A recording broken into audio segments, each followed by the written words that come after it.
So I was born in a small town just outside of Bloomington, Indiana, called Smithville, Indiana. Spent my whole childhood there and was really lucky to have a number of people that invested in me as a kid, and went to Harvard College. I was a first-generation college student. No one in my family had ever gone to college, and so it completely opened up my world. Suddenly to go from this tiny town in Indiana where my grandparents literally owned the gas station, grocery store, bait shop, to going to Harvard. And I went to Harvard and I studied government and really political theory. But when I was at Harvard, had the opportunity to do some undergraduate research that led me to the study of religion. Did research after I graduated from college in Egypt, and then decided to apply for PhD programs in the study of religion, and graduated with my PhD in religion from Vanderbilt University in 2015 with a focus on American religious history, and I've been here at ETSU for the last 7 years.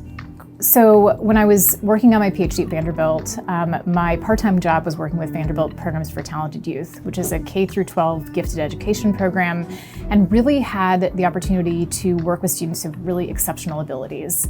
And so when I came to ETSU, the Roan program was a great fit in terms of working with students who are really on trajectories that were pretty exceptional. And so really being able to work with students and support them to develop their leadership in ways that they wanted, or thinking about how they could make an impact, a broader impact in the community.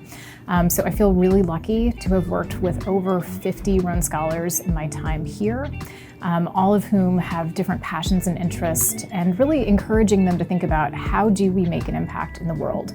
How do we ensure that we are leaving this place that we love better for the next generation? And what does it take to accomplish big goals? Yeah, so I recently transitioned to full-time faculty here at ETSU.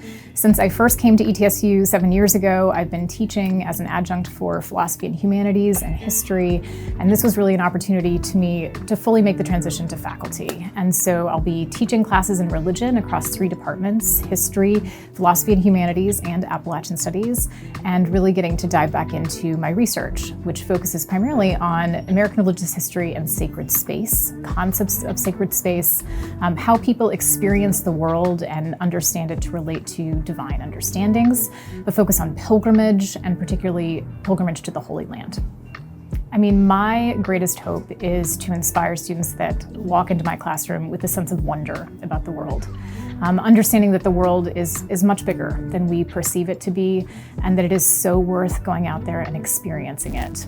My hope is that my students also leave my classroom with a greater sense of empathy and understanding. That's one of the things that the study of religion can do for us, is helping us understand people's perspectives that are different than our own, and think about how we relate more compassionately and empathetically with one another.